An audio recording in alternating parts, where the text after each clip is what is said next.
Bueno, estamos de vuelta. Gracias a todos los que nos están acompañando en nuestro canal de YouTube, en el canal de YouTube de la 970 Universal, en esquinaradio.uy. Pueden hacernos llegar sus mensajitos a través del 092-00970. Momento de nuestra terapia de esquina semanal. Nachito Rodríguez, bienvenido a la esquina. ¿Cómo le va? Buenas, ¿cómo andan? ¿Todo bien? ¿Qué nos ha traído? Bueno, vamos a hablar de The Bear. En realidad de varias cosas, pero sobre todo de la serie. Es una serie, para mí, marca una época. Es una serie, creo que muy importante de este tiempo, con un ritmo distinto, con una estética distinta y con una potencia, sobre todo en lo afectivo, bien distintiva. Que creo que a veces, en cierta amalgama donde todas las series se parecen un poco entre sí, creo que The Bear y varias otras que se pueden contar se atreven a hacer algo distinto y a darle... voy a tratar de no spoilear, va a ser muy difícil, porque sobre todo pensé la columna y la escribí pensando en la 4ª temporada, que se estrenó la semana pasada, el miércoles pasado. No spoilear para quien la escucha, pero también para Bernardo sobre todo, que la está esperando y no la ha podido ver. Sí, la estoy esperando además. Entonces no quiero ser dañino y spoilear, pero en algunos momentos va a ser un poquito inevitable. Miraba uno de los capítulos, sobre todo los finales, no voy a decir el contenido, pero dedicaban el tiempo a una charla bastante significativa en la serie, pero transcurría en cosas que en otra serie serían desecho, ¿no? O sea, serían cosas que esto no va, ¿no? Sí. Esto no acelera la trama, ¿no? Esto no hace seguir, no genera acción, no genera... Entonces creo que se da el permiso a la lentitud, que en este tiempo es bellísimo. Es una serie muy, muy profunda, porque se atreve un poco a hacer algo distinto. Desde el guión, desde la fotografía y desde la profundidad. Hay algunos capítulos, sobre todo la 4ª temporada, pero viene de antes.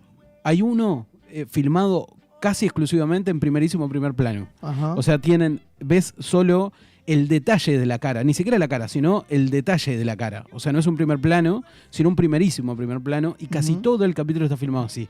Y que habla, creo que, de la intimidad que logra, con una profundidad muy grande. Que lo hablamos un poco en la previa antes de entrar, creo que no es una serie para todos ni que le va a gustar a todos, que creo que eso está bueno advertirlo, en esto de no colonizar los gustos de los otros, sino entender que hay cosas que capaz que a uno le genera mucho y a otro no le genera nada. Le parece algo liviano, pero que no le produce demasiado. Pero la idea es entrar un poco a The Bear, y sobre todo para traer algunos conceptos que este es un lazo complejo, del psicoanálisis inglés, de un autor que se llama Peter Fonagy, que tiene un concepto que se llama mentalización o función reflexiva, que se liga mucho a otro concepto que es reparación, que ahora veremos qué tiene la teoría para decir de la reparación, qué significa reparar a nivel vincular y a nivel relacional. Pero voy a arrancar con un autor que me hizo acordar mucho y aparece, casi como detalle, un libro de él en la última temporada de The Bear, que es Anthony Bourdain, que era un cocinero, que después él se dedicó a viajar por el mundo y a filmar estilo documental, recorrido por países, cocinas, gastronomía. Anthony Bourdain falleció hace unos años por un suicidio. Era un tipo que vivió la vida muy extremo, que vino a Uruguay, que comió pizza en el bar Las Flores. Qué hermoso. Qué buena decisión. Recorrió varios lugares de acá, recorrió la Ronda, creo que fue a Jacinto, fue al bar Las Flores. Va al bar Las Flores con los de una banda de acá que se llama Hablan por la Espalda. Va con ellos. Se da una escena graciosa donde le pregunta a uno de los de Hablan, que es vegetariano. Uno de los ídolos de él de ellos, de los de la banda y de él, es Iggy Pop. Y le dice: ¿matarías una vaca o Iggy Pop si tuvieras que elegir? Y mirá, lo simbólico aparece de ver en una televisión que hay acá. Esto es increíble. Hay una tele, esto es muy poco radial y muy poco streaming. En la tele ahora estamos viendo una publicidad en ESPN de The Bear. Increíble. Bueno, viene Bourdain y bueno, le pregunta: ¿matarías una vaca o matarías a Iggy Pop? Él elige matar a Iggy Pop y claro, el de la banda elige matar a Iggy Pop. Él se sorprende. Es algo divino de recorrer, de volver a ver el recorrido de Bourdain en Uruguay.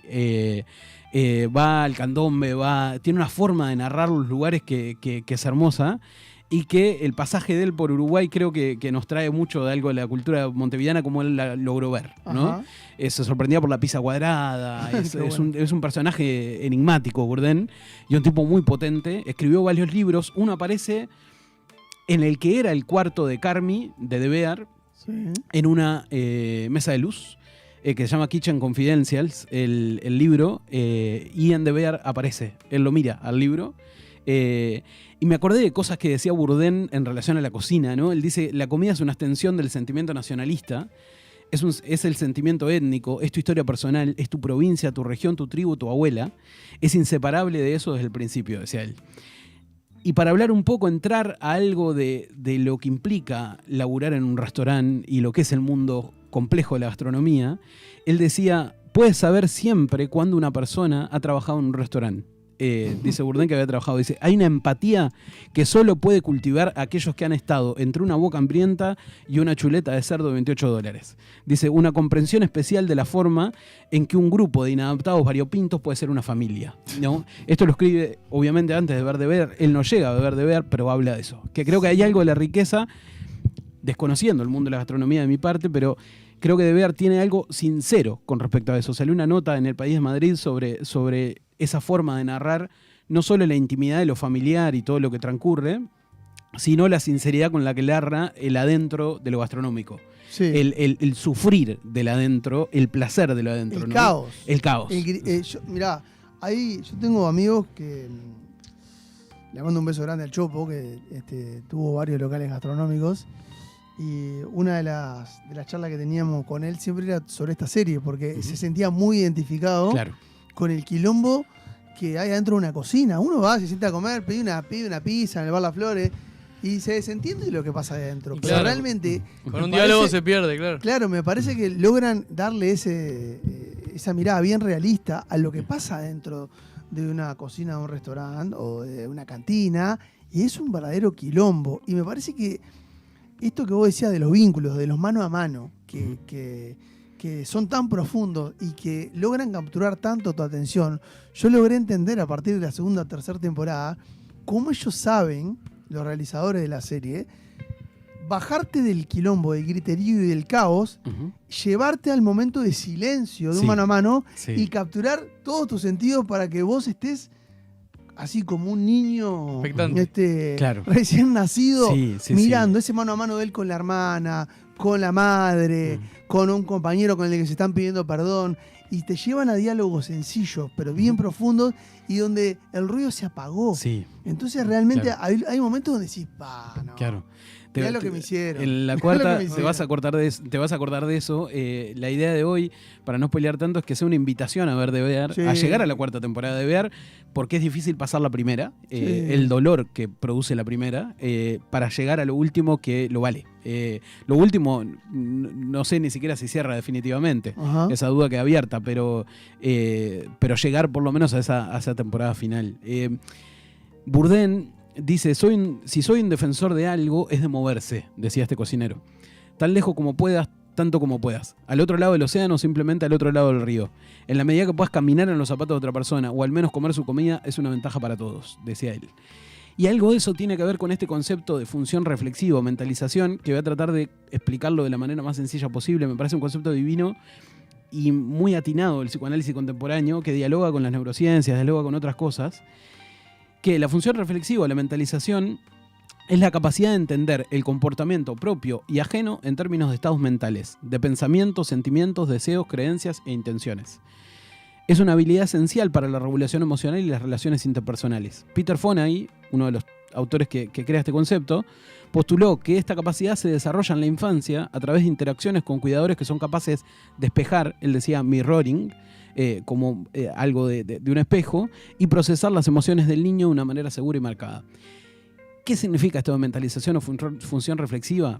Es la capacidad de cierta autoconciencia de los estados mentales propios, de si hago esto, me va a producir esto, de poder ponerle nombre a las emociones que sentimos, y de entender que si hago algo, eso va a tener un impacto en el otro, afirmativo o negativo. Y de ver, sobre todo, el hilo del guión de Bear está muy atravesado por eso. Sobre todo en la última temporada hay un ensanchamiento de la capacidad de pensar en el otro, que tiene que ver mucho con la mentalización y que es un concepto divino y creo que muy reivindicativo, ¿no? Esto de entender que uno lo que hace va a producir un efecto en los demás, que lo que hago va a impactar en un aparato psíquico y que en esa persona eso va a producir algo, ¿no? A veces positivamente y a veces muy negativamente. Y que tiene que ver con poder anticiparse el daño, poder reparar, poder pedir disculpas. La mentalización es la base de todo eso, ¿no? Claro. En entender que si yo hago algunas cosas a mí me va a producir algo y si hago otras a otro le va a producir algo y que tengo que hacerme medianamente responsable de eso, que permite la regulación emocional, la empatía y está atrás de las relaciones humanas. ¿A qué ayuda la mentalización o la función reflexiva? A identificar y nombrar los afectos. La persona puede reconocer con precisión propias emociones. En vez de decir me siento mal, por decir me siento frustrado. Claro. ¿No? En vez de caer en la generalidad estoy mal, es ¿qué me pasa? Claro. ¿No? Darse un rato de autoconciencia, por eso función reflexiva, poder Ponerle nombre. pensar sobre lo que vamos sintiendo, ¿no? Lo que permite también, que es parte también del hilo de Bear, es modular la intensidad emocional, dice. Al comprender el origen y la naturaleza de las emociones, el individuo puede distanciarse ligeramente de ellas, evitando ser abrumado por los efectos intensos como la ira o la ansiedad, ¿no? Poner una distancia con respecto a la emocionalidad más intensa. Puede decirse, por ejemplo, esto es solo ira, no me define y va a pasar, ¿no? Ajá. Estoy enojado, capaz que no es el momento de reaccionar, Sí. voy a reaccionar después y dejo pasar el tiempo, ¿no? La función reflexiva tiene algo de eso. Y después puede generar estrategias de afrontamiento como adaptativas. Dice, genera una mejor comprensión de los estados internos, de cómo nos sentimos y de lo que nos pasa. La persona puede elegir respuestas capaz que un poco más constructivas. Es Sí. anticipar, si hago esto, le digo esta cosa o reacciono de esta manera a esta persona, ¿qué efecto creo que va a tener? Claro. Sobre todo en personas que intuyo o que conozco. Si yo sé que ya hice esto y esto produjo esto, que fue terrible, ¿por qué lo voy a hacer de nuevo? Claro. ¿No? Y darse ese rato con cierta estructura de demora para poder reflexionar sobre lo que uno va a hacer y sobre el efecto que eso va a tener. Que creo que además de cocinar, de ver, se trata mucho de esto. De ese crecimiento, de la capacidad de pensar en el impacto que tienen los otros lo que vamos haciendo, ¿no? Y Fonagy lo que dice, que creo que la potencia que tiene este concepto es que explica mucho de lo humano y es muy sencillo.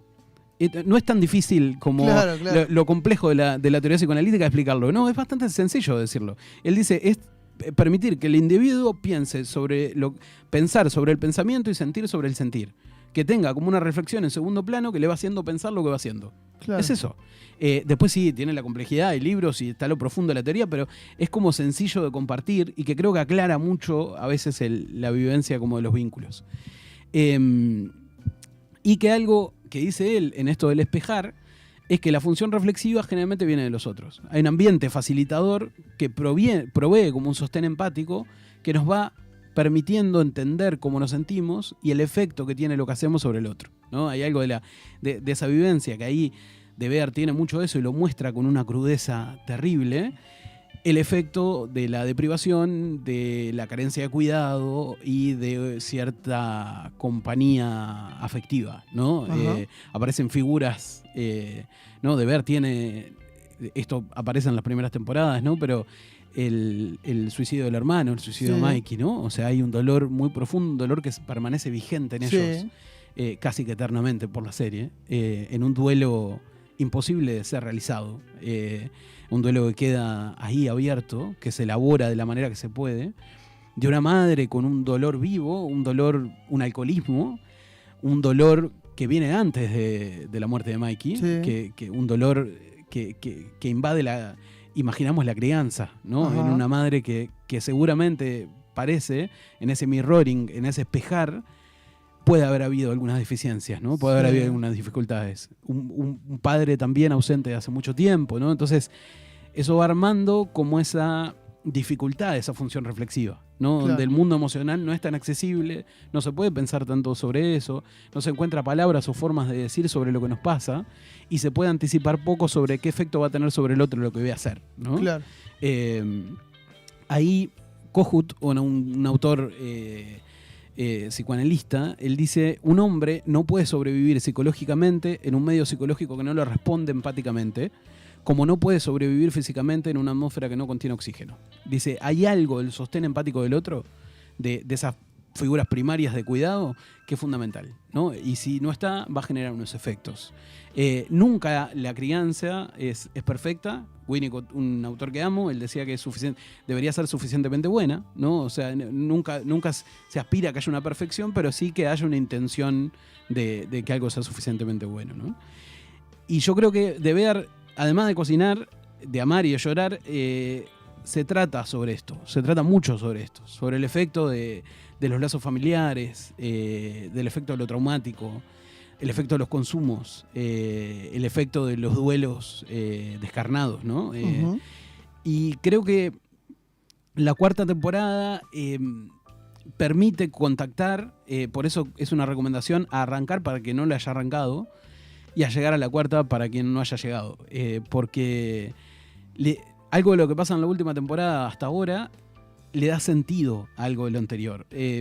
Yo escribía esto de que de la primera temporada a la cuarta hay una intimidad del guión muy grande, hay una cercanía a la piel, al dolor, al trauma, a la ira, a la angustia de cada personaje. Se puede ver un arco afectivo con un dolor muy grande, pero ese arco, cuando llega a esta temporada, empieza a aparecer algo, sin spoilear, algo de una modulación emocional y un vínculo con la propia afectividad. Sobre todo en Carmy, que ahora voy a entrar un poco al personaje de él, aparece más atento con respecto a sus estados de ánimo, a su afecto y al efecto de lo que hace sobre los otros. Claro. Que antes hay algo de eso que está absoluto. Siempre hay una barrera, siempre muestra una barrera. Lesionado. Hay algo que a lo que le es imposible a veces acceder. Sí, y ahí también me voy un poquito para atrás en algo que yo mencionaba cuando hablamos de la serie En la Canalera, que también lo traigo porque habla justamente de esto que vos mencionás, del efecto de lo que uno hace en el otro y de esa muchas veces inconsciencia sobre esto, claro. Que es ese chef que a él lo torturó durante años. Totalmente. Aún en la ausencia, él seguía recordando y totalmente traumatizado con cómo lo trataba aquel jefe en un gran restaurante donde había trabajado, hasta que logra encararlo un día, decirle todo lo que le había hecho, y el otro no lo registraba. Claro. No solo no registraba a él, sino que no registraba lo que había pasado. Dice, no, simplemente yo te exigía porque eras muy bueno y quería que seas buen cocinero. Y el loco lo descoloca. Al propio usuario que está viendo la serie y que ya odiabas al otro, te descoloca como diciendo, pero mirá la perspectiva. Qué sorete, La perspectiva que le dio uno que no podía dormir por las noches, tenía pesadilla, y la perspectiva que le dio el otro, que también habla de esto, de esta inconsciencia de que capaz que te arruinó la vida y ni lo registró. Claro, él no tuvo el efecto que ahora... Y tampoco lo muestran con la maldad como para querer hacerlo. Lo muestran como diciendo, no, yo eras el mejor cocinero que tenía y que te exigía porque sabía que ibas a ser muy bueno. Claro, pero una exigencia terrible. Claro. Y que ahora hablaremos que esto de la función reflexiva lleva a este otro concepto que es la posibilidad de la reparación. Claro. Que la reparación requiere estar atento a los efectos que tiene lo que hacemos sobre los otros. Exacto. Y que en el caso yo creo que la charla con ese chef, dentro de varias cosas que pueden haber ido pasando, es como de las cruciales para el posible cambio, sin spoilear demasiado, de Carmen en la siguiente temporada. Hay algo ahí que produce un quiebre. La posibilidad de decirle al otro, me arruinaste la vida, y la posibilidad de darse cuenta de, no tuvo nada de interés de reparar que me arruinó la vida. Exacto. Y hay algo de eso que lo lleva a él a decir, a tal vez intentar reparar con los otros, ¿no? Estar más atento al efecto que tiene lo que hace sobre los otros, y poder hacer algo sobre eso. Porque se trata, la última temporada, sobre todo de eso. Yo creo que la oscuridad, el malestar, el caos de las primeras permite sentir de muy cerca la ternura, la escucha, la disponibilidad y la reparación de la última temporada. Claro, qué bueno. Yo creo que no sería tan significativa esa última temporada sin el haber pasado por ese dolor. Creo que la temporada 1... me pasa con mi novia de que ella no vio la temporada 1, se sumó de la 2. Llegó en el capítulo de la lata de tomates. Sí. Lo ubicás. Claro, yo le decía, ¿cómo explicarte todo lo que pasé hasta ahora? Sí, claro. Y me dijo, no, explícamela, así no tenemos que volver para atrás. No, no se puede. Claro, y ella no sintió ese dolor. No se puede. Pero hay un dolor inicial que el alivio de la... Igual le encantó todo lo que siguió después y la última temporada, pero el acompañar a recorrer ese camino de redención afectiva, Sí. sobre todo de Carmi, pero de todos. De todos. Porque también Richie es un personaje, es un gran Sí. actor. La madre de Carmi es una actriz del carajo. El resto de los cocineros, el que sí, hace los panes. Sí. Aparte, tiene la serie, esta empatía que vos mencionás todo el tiempo, te la transmiten a vos y tiene una secuencialidad que es magistral desde el punto de vista de que te llevan primero a atravesar ese dolor de la primera temporada. Y una vez que vos vas conociendo los personajes, te van contando descolgadamente sus historias. Cómo Claro, llegaron a conseguir sí. trabajo ahí, cuál Claro. era su situación, qué le había pasado donde vivía, con su marido, cómo llegó ahí. ¿Te acordás que la cocinera que llega Tina. desahuciada llorando? Tina, Ahí va. Tina, otro gran Este, personaje. Y llega un momento que cuando ya los conocés, ya los querés, Sí. ya sabés sus pros y sus contras. Lo que le exigen los demás, lo que le reclaman los demás. Entonces ahí es donde te llevan a momentos donde calza todo perfecto, ¿no? Claro. Y donde vos decís, ¡pah! Claro. Me parece que está buenísimo la forma en la que vos lo narrás y sin haber visto la temporada Sí. y sin spoilearla, es como que ya me genera todavía más fascinación de Es lo que que era pueda la idea encontrar, sin ¿no? entrar demasiado porque Está buenísimo. como un gran enamorado de ver, la vi Sí, muy rápido. es muy buena. Entonces llegué a hablar muy rápido, sobre todo en la columna de una serie que está bueno dejar pasar un tiempo, bueno, todos, Claro. obviamente. Recorrer un poco Carmi y los estados mentales, si lo pasáramos por el lente de la función reflexiva, ¿qué nos encontramos en él? Sobre todo temporada 1, 2, 3, que no Ajá. es tanto lo que aparece después, ¿no? Carmi, hay una dificultad, parece grande, para comprender como estados mentales o estados afectivos, ¿no? O sea, generalmente está abrumado por su propio afecto, aparece episodio de ansiedad, episodio de ataque de pánico, un perfeccionismo a veces obsesivo que toma el control, sin que él logre identificar a veces el origen o lo desencadenante, ¿no? Está muy presionado sin poder pensar en esto que hablábamos, de pensar sobre lo que se piensa, ¿no? Lo abruma el dolor y no logra esto de ir sintiendo, ¿por qué estoy así? No Claro. abrir esa pregunta, ¿no? Claro. Tiene monólogos internos súper caóticos y con mucho autocastigo, tiene explosiones de ira como repentinas, dificultades para expresar lo que siente, solamente lo expresa más allá de en la frustración y la exigencia, después le cuesta como... y sobre todo la capacidad para esto de entender los estados afectivos de los otros. En Claire, en su pareja, ¿no? La Osa, pasa mucho eso. Y con la hermana, a veces con Nat, con él también le pasa, ¿no? Que otra dificultad para atribuir, que esto es bellísimo, estados mentales a los otros y poder tomar distancia, ¿no? Luchaba por entender motivaciones y sentimientos de su equipo, ¿no? Pero generalmente interpretaba las acciones de los demás de manera muy persecutoria, escribía yo. Sí. Asumiendo intenciones negativas o falta de compromiso donde podría haber otros motivos, ¿no? O sea, poder estar estresado, cansado, angustiado, Sí. o podía haber malentendidos, duelos, ¿no? Claro. Y sin embargo, él, en esa interpretación, a veces, en esto de la carencia, esa función reflexiva, de ese detenerse y pensar, ¿cómo está el otro? ¿Por qué está así? Claro. ¿Qué le pasará? ¿Qué efecto tiene que yo en este contexto lo exija? Sí, o No. de repente lo trató como el orto el día anterior, Claro, le gritó claro. espantosamente y ya se olvidó, viste que tiene como... Bueno, Richie lo mismo. Claro. Richie, el primo, es un personaje que le pasa mucho eso. Está buenísimo, son... ¿Dónde es que está la serie? Disney Plus. Disney. Son bien humanos, ¿no? Sí, Lograron sí. darle un realismo a los personajes que es muy difícil de verlo en otras series o películas. Siempre están, los protagonistas están plagados de una perfección o bordados de una manera donde le agregan a veces, los quieren humanizar y le ponen un par de fallitas, pero Ujú. esto te pasea por algo Sí. Te pasea mucho por la más angustia, realista, la profundidad de la ¿no? angustia, Mucho claro. más realista. El nivel de realismo que tiene la figura de la madre, Sí. sobre todo final de la temporada 3, cuando aparece acompañando a Nat, tiene una profundidad tan grande que esto, ¿no? Un poco. Otra de las cosas que pasa con Carmen es el efecto del trauma. Un trauma acumulativo que no tiene que ver con una causa, sino con una variedad de causas, ¿no? De cosas Sí. que le fueron pasando, ¿no? El suicidio del hermano Mikey, la dinámica familiar sumamente difícil, un entorno que le cuesta pensar en los afectos y que seguramente no se facilitó algo de eso en la infancia. que eso es lo que se intuye, ¿no? Uno nunca sabe demasiado, pero los cuidadores o la ausencia de ellos a veces no pudieron capaz que espejar mucho afecto de forma efectiva. Y esto le deja como a veces como cierto, por lo menos temporada 3, cierto vacío, ceguera como emocional. No sabe mucho cómo lidiar con algo del mundo interno cuando desborda, ni lidiar con la angustia, la decepción, los duelos o el dolor de los otros, ¿no? Sí. O sea, es algo que le cuesta mucho. Que algo de esa redención, de eso que cambia en la última temporada, creo que lo hace muy profundo, el encontrarse con eso otro. Que ahí tenía algunas cosas escritas que ahí sí creo que hay spoilers, entonces no, pero un poco el camino que logra destacar la figura de Sid, la cocinera, que es, si lo pensamos de la teoría de la mentalización de la función reflexiva, podemos decir que es una comentalizadora. Se llama así cuando hay alguien que ante las dificultades del otro para reflexionar sobre los afectos propios y de los otros, funciona como alguien que le acerca de, mirá que se puede funcionar así. Alguien más empático que dice, yo creo que a aquel lo que le hiciste le dolió. O a mí cuando me hiciste esto me generó tal cosa. Lo exige todo el tiempo. Entonces todo el tiempo lo va trayendo a invitarlo a leer los afectos cuando él no puede.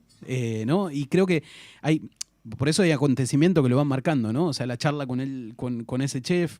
De temporada 4 hay un montón de acontecimientos que suceden, pero la función de Sid, la función de ella es divina, porque también transita por dolores grandes, viene de la muerte de una madre, y sin embargo le espeja otra forma de lidiar con dolores parecidos, no iguales, porque nadie tiene un dolor idéntico al otro, pero sí le muestra de, mirá que esto se puede lidiar de otra manera, mirá que se puede llorar, se puede pedirle perdón al otro, que ahí la idea es un poco entrar a ponernos apura al reloj, a la reparación.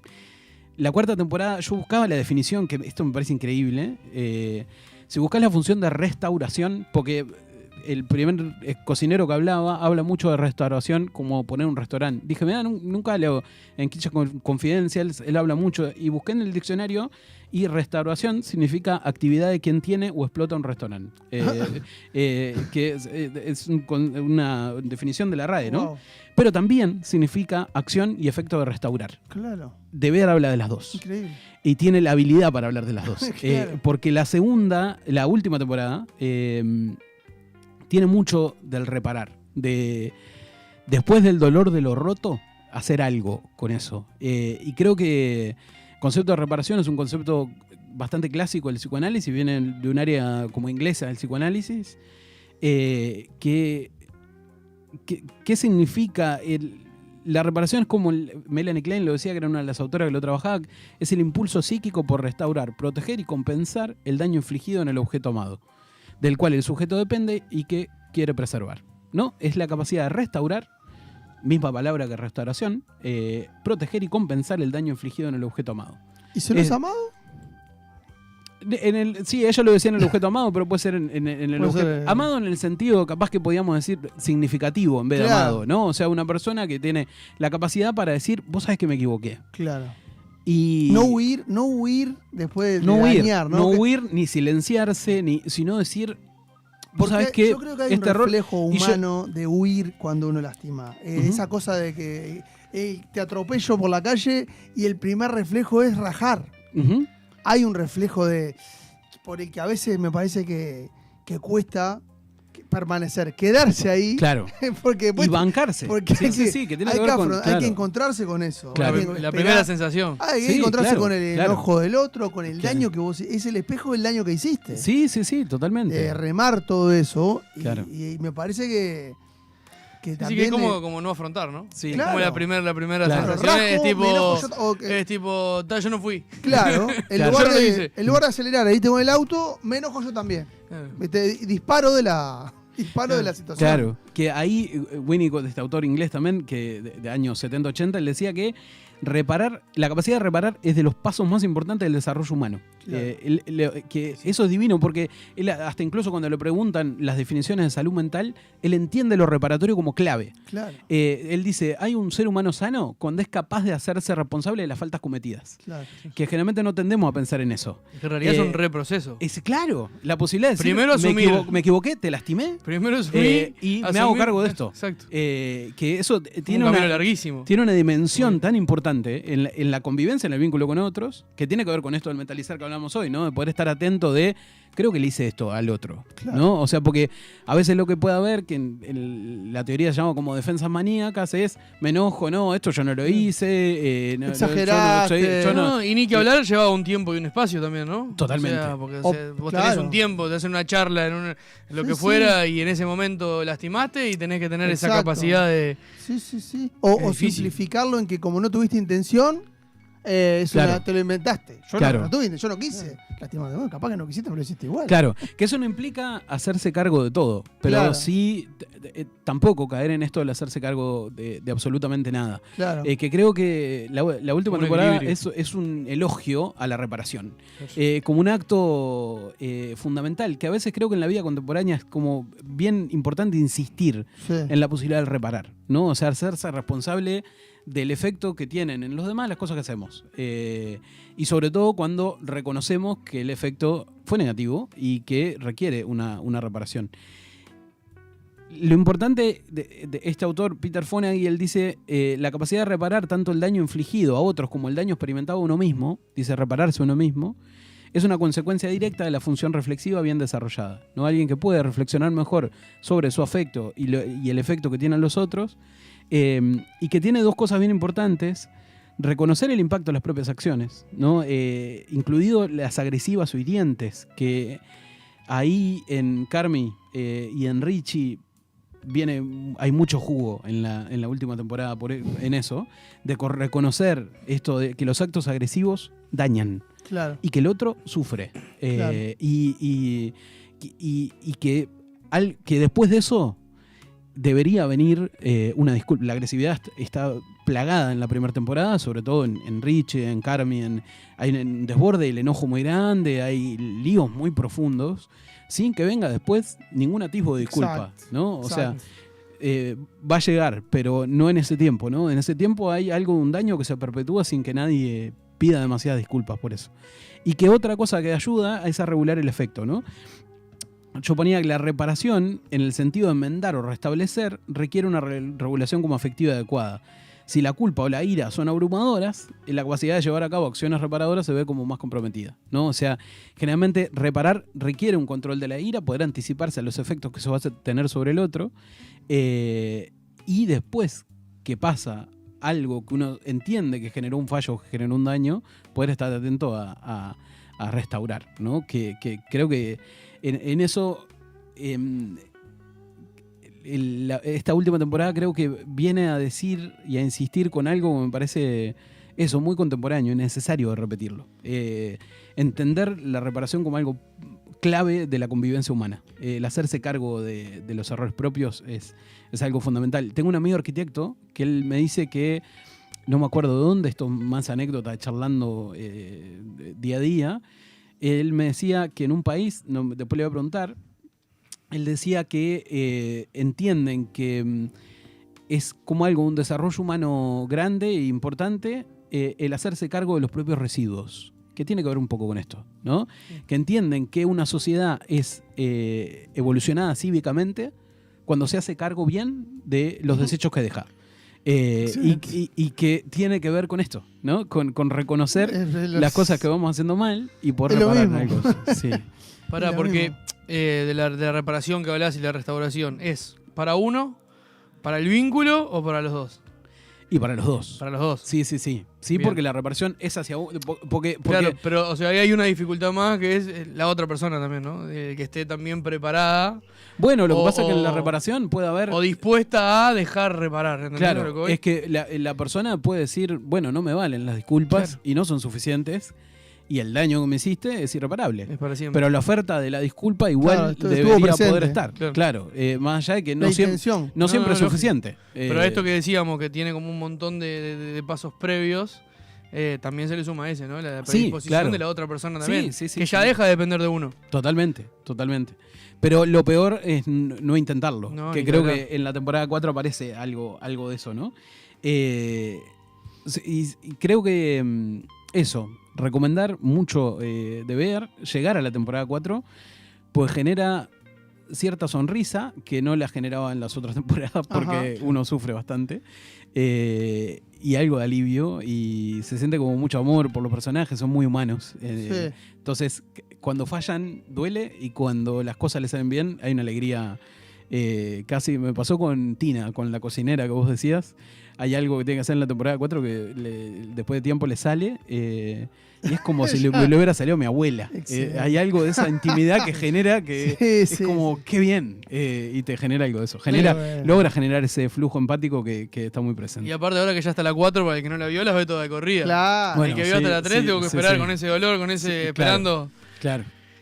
Una maravilla, una maravilla. Qué bien. Nachito, gracias por tanto. Bueno, muchas gracias. Espectacular, Nachín. Otra terapia aquí nada más, maravillosa como siempre. Ya se aprontan los amigos de todas las campanas que lo veo por allí, detrás del vidrio. Mirá, apareció Bastoncito Comietán, También. Gran amigo de Martín Terra. Se le hace cara, lo mira feo de atrás. Sí, no sé sí, por hay qué, rispideces ahí. Sí, se les sí, ve. sí, sí, sí. Y en el medio del lomo, ¿no? Momento de pronóstico del tiempo con nuestro meteorólogo ¿Hay ola de Nicolás calor? Boneto. ¿Ola de calor ¿Cómo o anda no? la gente? ¿Todo bien? Sí, Ahí va, saludos, qué vos tira Qué pronóstico. buena música, man. Allá. Qué Llevamos buena 55 minutos de programa y vos decís... Espectacular. No, la verdad, un pronóstico completamente desastroso. Desastroso. Inhóspito. Inhóspito, totalmente lamentable. 2 grados de temperatura, máxima y mínima. Ideal ¿Esto para cuándo? Máxima y a mínima. partir de los próximos Ah, no, 62 sos vago, minutos. sos vago. 2 grados de máxima. Sos vago, Claro. máxima y mínima. Durante 2 los grados. próximos 62 minutos, que es ideal para tomar un lindo Fernet. Bien. Pero no con el refresco, sino con pomelo. Cambió la teoría. Claro. O sea, es un día Qué bicho espantoso. raro este, ¿eh? Qué raro el pronóstico. Qué del bicho tiempo, raro ¿no? este. Es un muy buen pronóstico, hay que decirlo. 2 grados hubiera recomendado otra cosa, Qué no un raro. Fernet, pero... Un vodka, ¿querés vodka? Lo Ah. ponemos vodka, no pasa No, nada. está bien, está bien. Una buena cazuela Es y un un vinito. momento. Una Claro. cazuela y un vinito, ¿no? Mal. Bien, bien. Tanat. Es su momento, usted manda, ¿sí? Si usted manda a tomar Fernet, 2 grados máxima, 2 grados mínima. Claro. Y bueno, el jueves. El Frío jueves, ¿no? asegurado, Juernes. Sí, 0 Mañana- grados, ni frío ni calor. Mañana no viene. Nos tenemos que ir, mañana tenemos Cantarola, previa clásica. Quédense que ya vienen todas las campanas. Chau, chau.